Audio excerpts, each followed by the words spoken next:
मित्रांनो नमस्कार। आजचा व्हिडिओ खूपच चांगला आहे। मला खात्री आहे की तो व्हिडिओ तुम्हाला सगळ्यांना आवडणार आहे। चॅनलला सबस्क्राईब करा। आता माझ्या हातामध्ये जे दिसतंय तर ते खूप जणांनी ओळखलं पण असेल की हे काय आहे, किंवा खूप जणांचा गोंधळ पण उडाला असेल की हे गवत आहे की ते ऊसासारखं दिसतंय किंवा आणखीन दुसरं काहीतरी झाड आहेत।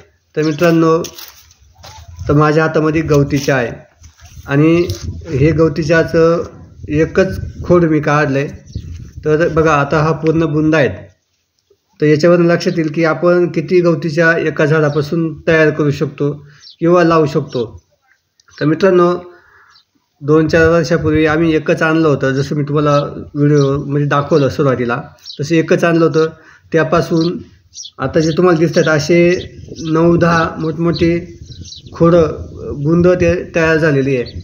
तर मित्रांनो, आता आपण हे जे बघतायत, हा जो वर्ग बघतोय, तर याच्यामध्ये आपण शेवगा पण लावलेला आहे, काही वेगवेगळी झाडे पण आहेत आणि याच्यावरतीच आज आपण गवती चहा लावतोय। त्याच्या अगोदर मी तुम्हाला सांगतो, ज्यांना हा जो गवती चहा आहे तो पाहिजे असेल तर त्यांनी कमेंट्स बॉक्समध्ये कळवा। आम्ही नक्कीच आमच्याकडे जे आहेत छोटे छोटे बुंद ते तुम्हाला पाठवून देऊ। त्याला 4-5 दिवस झाले, म्हणजे लावायला उशीर जरी झाला तरी काही होत नाही। फक्त लावल्याच्या नंतर त्याला पाणी देत जायलं तर ते आपोआप फुटतं, कारण ही जो गवती चहा आहे तो जमिनीत लावल्यावरती त्याला वेगवेगळी मुळं फुटतात आहे आणि त्याचे एकापासून अनेक असं गवती चहा तयार होतो आहे। आणि आत्ता आम्ही जो गवती चहा लावलेला आहे तर तो पूर्णपणे म्हणजे जे रासायनिक खतं न वापरलेलं आहे। त्यातल्या त्यात आत्ता जिथं लावतो आहे तिथंसुद्धा कोणत्याही प्रकारचं रासायनिक खत टाकेल नाही किंवा टाकणार पण नाही आहे।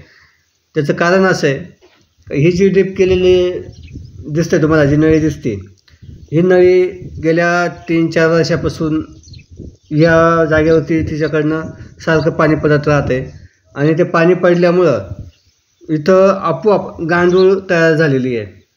तर मित्रांनो, या अगोदर या वांब्यावरती मिरच्या, गोराण्या, भेंड्या ही झाडं लावली होती। ती झाडं आम्ही उपटली नाही तर ती कापून घेतली। कापून घेतल्यामुळं तिचे जे मुळं बुडं ते त्याच जागेवर राहिले आणि ड्रिपनं पाणी देत असल्यामुळं त्याचे जे खोड आणि मुळं आहेत ते सडून गेले।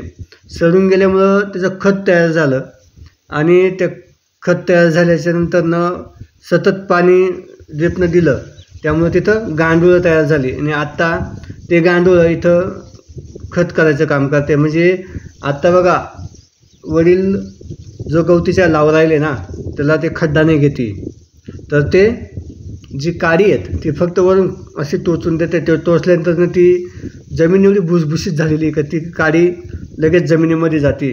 म्हणजेच ती भुसभुशीत जमीन झाल्यामुळं ती काडी खड्डा न घेता ती जमिनीत जाते आणि खाली जे गांडूळ खत आहे ते चांगल्या प्रकारे तयार झालेलं आहे। तर आता पुढं ज्यावेळेस मी व्हिडिओ बनवलं ते खत पण मी म्हणजे जे जमिनीतले गांडूळ आहेत ते तुम्हाला मी काढून दाखवलं, कारण मी ज्यावेळेस झाडं लावतो किंवा तिथं काहीतरी गवत बिवत काढायला जातो तर गवताच्यासुद्धा खाली ते गांडूळं निघत आहे।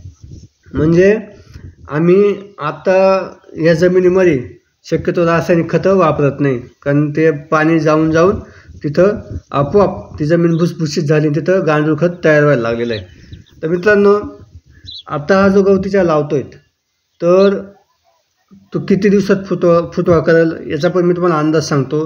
कमीत कमी हा 10 ते 15 दिवसात याला नवीन पानं फुटणार आहेत, कारण याचं जे छाटणी केलेली आहे आम्ही लावताना, छाटणी केल्यामुळं त्याला ज्या खाल्ल्या मुळ्या आहेत त्या लगेच फुटणार आहेत। म्हणजे जी ताकद वरती पानांना जाते तर ती जाणार नाही आहे, तर ती लगेच नवीन पानं फुटण्यासाठी होणार आहेत। तर मित्रांनो, आता हा जो गवती चहा आहे हा आता फक्त आम्हाला जगवायचा आहे आणि एवढ्या 2-3 महिन्यामध्ये फक्त तो जगणार आहेत। म्हणजे त्याला जास्त मोठमोठी पानं तयार नाही होणार, पण ज्यावेळेस पावसाळा चालू होईल, पाऊस पडायला सुरुवात होईल आणि मग तिथून पुढं हा गवती चहा जास्त फुटवा करेल आणि फुटवा केल्यानंतरनं गवती चहाला जे पोषक वातावरण आहे पावसाळ्याचं ते मिळून जाईल आणि तिथून पुढे हा गवती चहा जास्त निघायला सुरुवात होईल।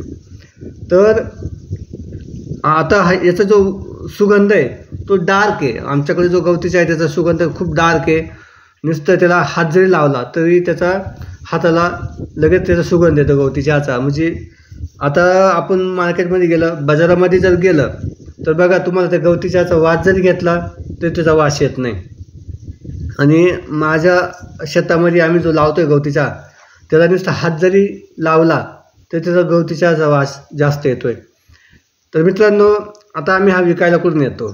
सगळ्यात महत्त्वाचं म्हणजे लावल्याच्या नंतर खूप गवतीचा झाला तर मग विकायचा कुठं?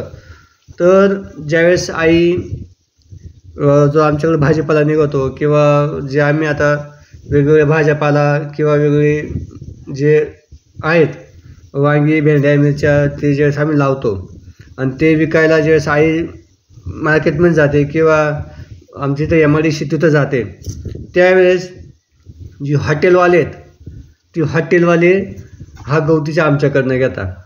म्हणजे आता आपल्याला सगळ्यांना माहिती आहे, आपण ज्यावेळेस मार्केटमध्ये जातो त्यावेळेस छोटीशीच पेंडी 5 रुपये 10 रुपयाला राहते.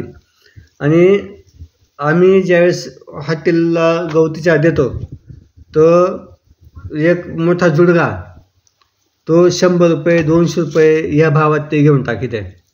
म्हणजे आम्हाला हा गवतीचा जास्त असं विकत बसायची गरज नाही आहे. हॉटेलवाले आम्हाला कॉल करून किंवा आईला आणि वडिलांना तो गवतीचा घेऊन यायला सांगतात आणि त्यांचं ठरलेल्याप्रमाणे ते पैसे देऊन टाकीत आहे.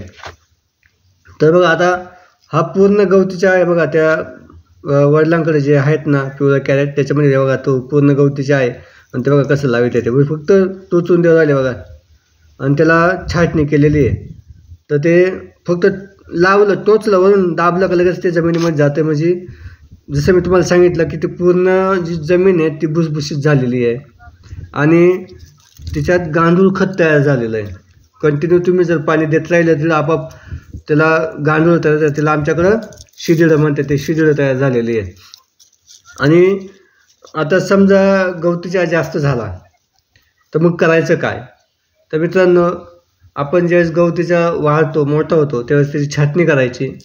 छाटणी केल्याच्यानंतर तो उन्हात ठेवायचा. तुम्ही जर उन्हात ठेवला हिरवा कापून तर त्याचा कलर चेंज नाही होत, तो हिरवाच राहतो. कारण झाडाला जो वाळतो गवतीचा त्याचा कलर चेंज होतो. पण आपण जर गवतीचा हिरवाच कापला आणि तो जर वाळवला, तो कवळ्या उन्हात वाळवला थोडासा, तर तो हिरवाच राहतो. कारण ज्यावेळेस आमच्याकडं एक परिडा असा झाला होता की आमच्याकडे गवतीचा थोडासा जास्त निघायला लागला. मग आम्ही काय केलं, तो गवतीचा कापला आणि उन्हात ठेवला. तर तो काही दिवसांनी बरोबर थोड्याशा कमी उन्हामध्ये, जास्त उन्हात नाही, कमी उन्हामध्ये तो बरोबर वाळून गेला. मग आम्ही त्याचे बारीक बारीक तुकडे करून एका प्लास्टिकच्या डब्यामध्ये ठेवले.